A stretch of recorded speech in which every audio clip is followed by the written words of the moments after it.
developing a robust career development plan and using a toolkit that has 3 major components to it to get us there. Prioritizing what is most important to you, either in that very next role or in, that ultimate career journey that you want to be taking. Second is how to actually think about the different parts that are important to you and score them so that you can understand where you are now and what those opportunities could look like.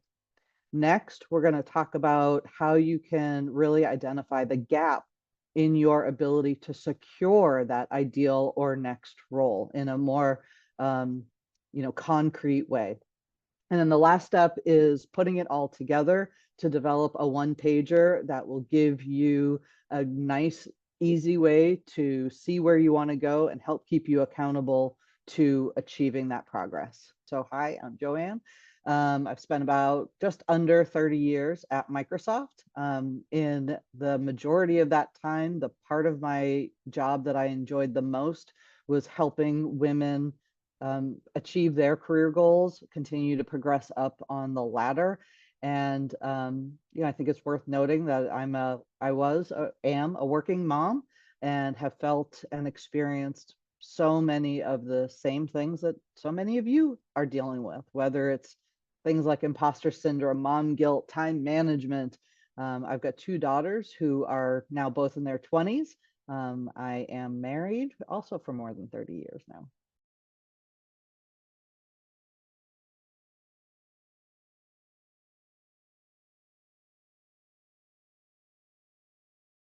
So the first thing for all of us to do is to really think about what it is that you're looking for and what is important for you in that next role, or again, that ideal role. And this is just a brainstorm. This is the next step will be to prioritize it, but think about the things that are important to you. And I've got some examples at the bottom. One of the things that ends up getting listed on folks' list, if you've had a bad experience with a manager, you realize just how critical that can be, and you put that on that list. Do you want to be a manager, and you maybe are today or you're not? You want to be an individual contributor, and again, today you are or are not. Maybe you want a fully remote job, or that's not important to you, but upward mobility is the main thing. Or just working with people that you like and the kind of work that you're doing is passionate, a passion area for you. So I'm going to give you just a couple of minutes to sit, and whether it's just a regular piece of paper or if you have the workbook, to put down the things that come to mind for you and what would make you really satisfied in that next role, or how to even make the current role that you're in more satisfying. And one of the questions I end up asking folks is, on a scale of 1 to 10, 1 being I dread going into work and working this job, all the way to 10, which is like my dream job. I love everything about it. Where would you currently rate your satisfaction? And so that's what I was saying a minute ago. When I've done those surveys of the folks that I come in contact with, about 70% put their number somewhere between a 1 to about a 6. And so that's the majority of folks. And of course, that's why I'm talking to them, because they're looking to do something different. So the next part of that question, though, is what would a 10 look like? Give yourself a minute to think about, what would a 10 feel like, look like? What would it need to be for it to be a 10? Because I think a 10 is possible. It might always be something that we're striving for. But think about what a 10 would look like. All right, so now the next step on this is prioritize them. Force yourself to think through of that list. What is number 1, 2, 3, 4, 5, 6? Because very often we talk about these things that are important and we say they all are. Amy's giving me a side eye. Like, I don't want to prioritize these things.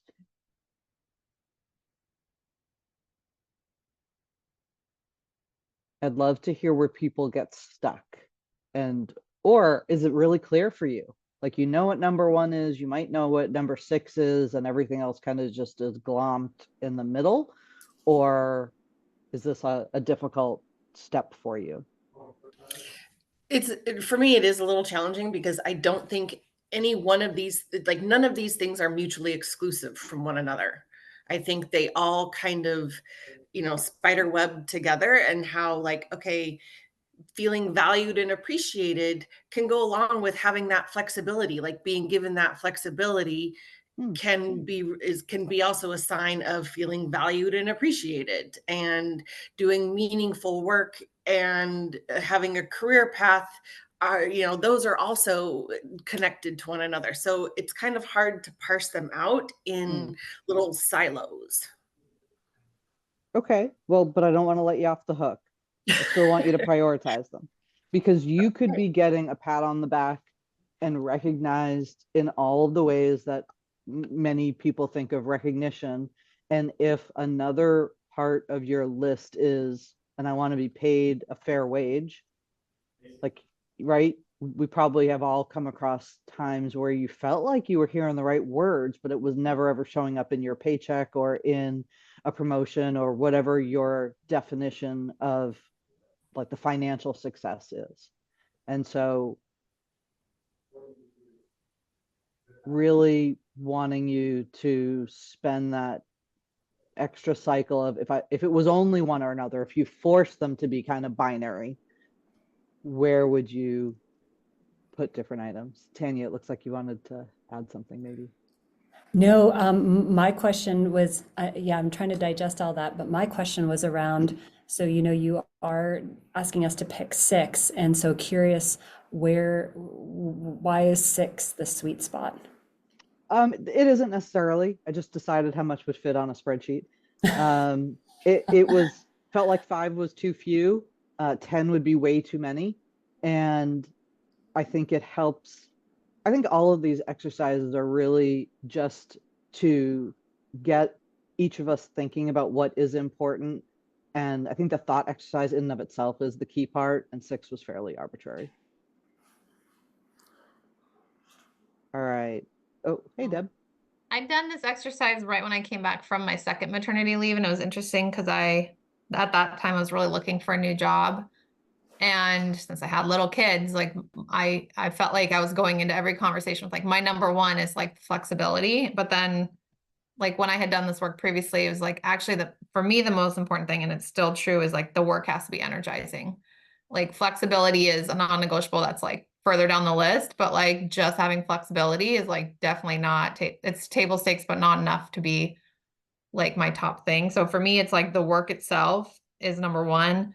Then a leader who's a sponsor, that's just like something that's really important to me, and like a lot of other things click into place. Then my next one right now is the cognitive load is not too high, because I have energizing work and a leader who's a sponsor, but my cognitive load is just like way, way Out of off balance, the maybe. chain. And then it's my team, and like having a high performing team. And then it's sort of like me being authentically me, valued and appreciated, and then work-life balance. So that's sort of how I'm thinking about it right now. And I love, so Elaine, if I can go to your comment. So being a people manager was top of your list to start, but then ended up being number 8 because of things like collaborative environment, business impact, manageable stress. Wow. Do you want to add what came to mind as you were having that realization? Well, it was like, okay, if I had to choose between 2 jobs, I got offered 2 roles, and one of them was going to be I'm working weekends, nights, and it was going to be really stressful. But I got to be a people manager, and this other job where I would give up being a people manager, but the opposite of what I described in the other one. I didn't have to work weekends, manageable stress. I would pick that one because I would trade off people manager against the things that were higher on that list for me. Like I do want a good balance and being able to enjoy work and my life. and I don't be stressed out all the time. All right, thanks. Hey, Angela. All right, I'm gonna keep a next step is that second tool, which is an Excel companion.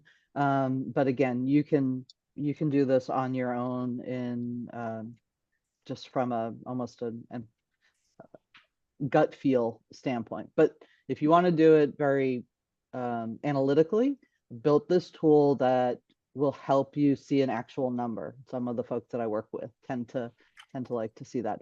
So what happens next is you identify that 1 to 6 that you came up with, and this is just an example. And then the step next is to say, okay, for the current role that you're in, on a scale of 1 to 5, 5 being the highest degree of that thing is currently happening, or that's your experience, how would you rate your current role against those top 6? Sometimes it'll clearly point out why you're unhappy. Maybe you don't like your manager. Maybe you don't feel like it's collaborative. Maybe it doesn't have the flexibility that you've decided this needs to be for it to be a 5. So then what I want you to do is start envisioning 1, 2, up to 3 additional roles. Many people that I talk to want a promotion. So they want their current role, but they want, the next level of responsibility, or, the same function, but go from an individual contributor to a manager, or a manager of managers, whatever it might be. Or it could be very completely different roles. And so first is, what are those things that are interesting to you? And how do you believe they would rate on those top 6?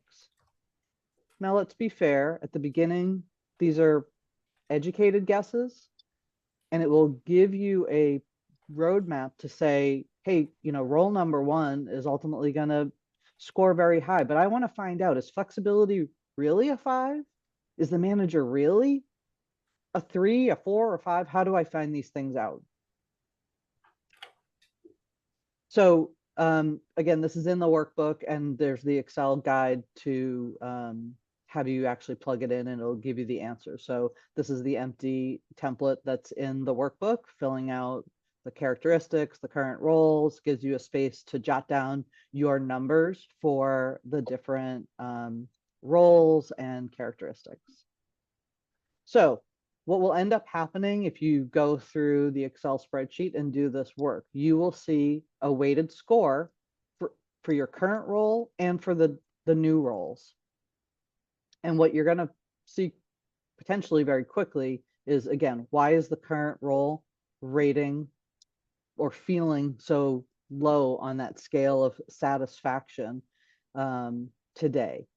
And this will give you a way to help think through those additional roles that you've been considering and really hone in on which ones are likely to result in a great work experience. From this, I would say role number 2 ranks the lowest of the 3. Not sure I would put a lot more energy into that one, unless it was like a super passion area and I want to find out, if there are ways to change some of the numbers, and again, get through using your network and leveraging job listings and what have you, find out if you've scored it kind of appropriately. And one of the things that you can see in role number 2 is that it looks like it's the only one where the role is not a manager. And that was one of the very important parts. So that's what pulled that one down. So again, it kind of goes to Elaine's point of, hey, if it has all these other things, but it doesn't have one of my important things, but it's lower on my list, might be a great move.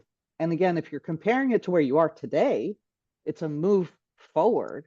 It may not be the nirvana next role, but it gives you a path of, if I want to improve my current situation, got options. Where do you want to go from here? So now I want to flip it a little bit. And this is where it starts to blend into that career development plan.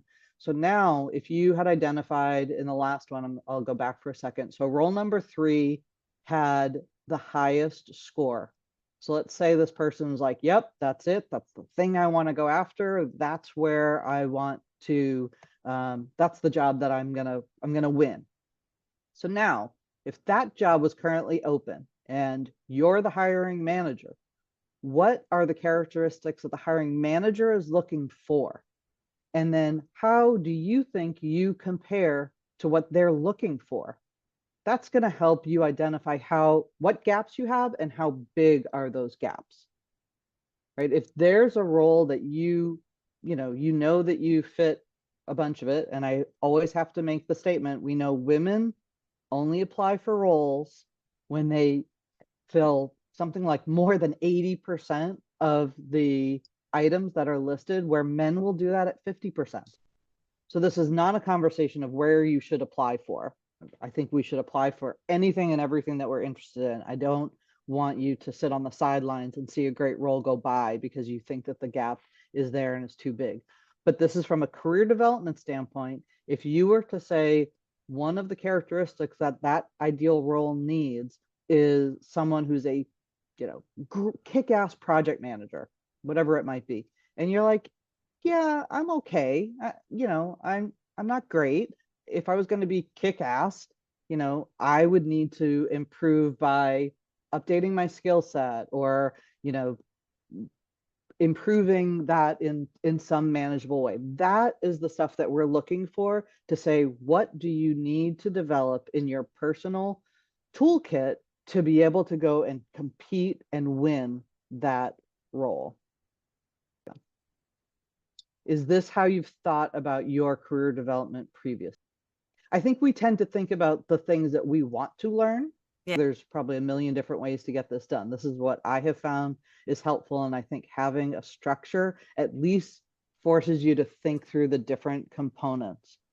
If you're told, hey, you need more strategic like you need to show your strategic competency. Maybe that's a bit of feedback that you've heard of why you're not getting a promotion. Okay, how do you improve your strategic competency? Again, is there a training class? Is there a educational aspect, a learning program? Is there an on-the-job project that you're specifically going to deliver because it will stretch and build that muscle? When I think back over my career, some of the places that I felt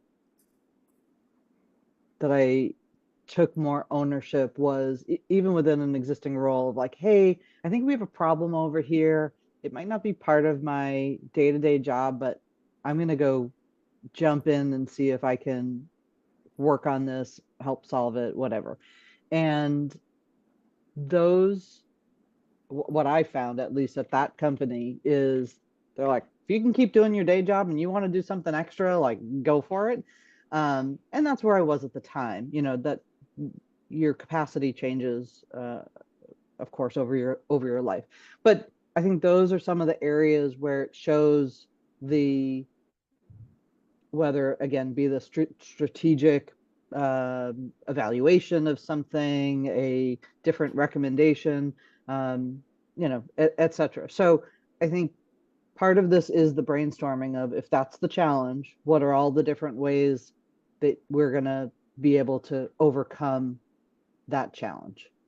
And, so that turns us into that next step, which is pulling it all together and identifying what is that career aspiration.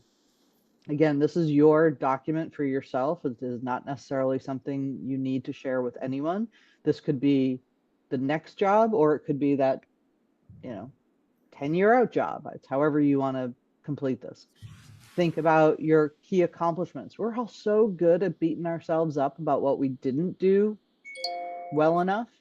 I really want you to think about in just the last 6 to 12 months, so very timely and relevant, what are some key accomplishments that you were able to deliver?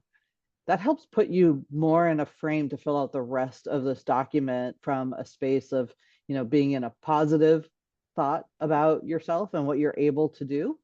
And then that helps you lead into the, all right, so overall, what are some of those strengths that you bring to the table?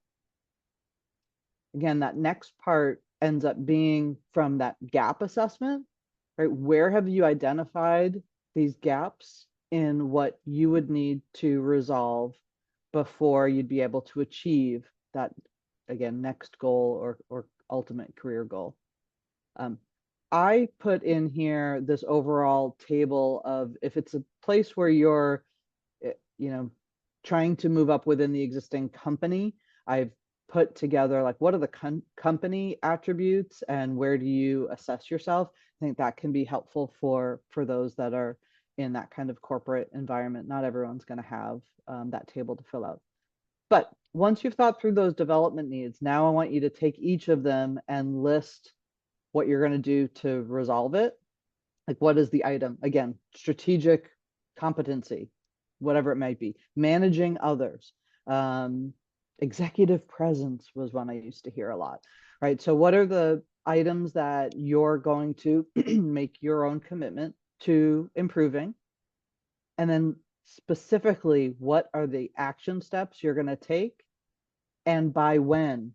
I need to remind folks that a goal has an outcome, has a timeline to it, and does have an acknowledgement that there's likely going to be some obstacles, and we can build strategies to get around those obstacles. But once you've done the first two, this is going to be the document that I would encourage you to keep coming back to monthly, quarterly, however often, and actually check in. Are you doing the work that you said you were going to do? If not, why? What's, again, getting in your way? What are you prioritizing instead of this? This is where I encourage you to think again of those potential next roles. That would be those, new role 2, 3, 4, etc. Are you ready for one right now and you're going to go at it hard? Maybe there's another one that's, multiple steps away or multiple years away because the level of the gap that you have is going to take some time for it to be resolved. So identify what those are. This is often, I had a manager once, as we talked about this, I said, my ideal job is blah, blah, blah. And he said, well, go find someone that has that job right now and make them your mentor or sponsor. Go start working with them to find out what the job really is, how they got that role, what skills they needed to develop, and, ask them to be a mentor to you so that you can start gleaning that insight. And oh, by the way, that puts you in at least their frame of mind when they're thinking about who should be on their bench, right? Who should their backfill be? So, when you think about those roles and where you want to go, this leads into who are the mentors and sponsors that you have or need to develop. So this is when I talk about a robust career development plan, because I really feel like this set of steps gets you to focus in on what do you really think is most important. Where do you think the opportunity is for you to increase your job satisfaction in a meaningful way? What is the gap that you can identify between here and there? And then let's say that you're actually interviewing for it. This is where we're going to use the interview process to test those scores, right? Is it really a great team? Is it, a growing business? Is there really scope for that next promotion? All of those different things. And then, putting things together in a career development plan to really focus on the skills that will help you get to that role, as opposed to, what you think your manager might want to see just to put something on a piece of paper. What I'm trying to get at is, what are you telling yourself is the obstacle? And how do we knock that down so that you're not feeling stuck? And one of the tools that I've been talking about with several folks just this week is, where can you make a small commitment to yourself to get you on that road to improvement, right? How many of us go, oh shit, I should put more time into this, but don't. And like, could you spend 10 minutes once a week, however that is, like updating a job search process so that you get an automated thing from, you know, LinkedIn or your company or whatever. Could you take that 10 minutes to schedule a coffee chat with someone somewhere in your network?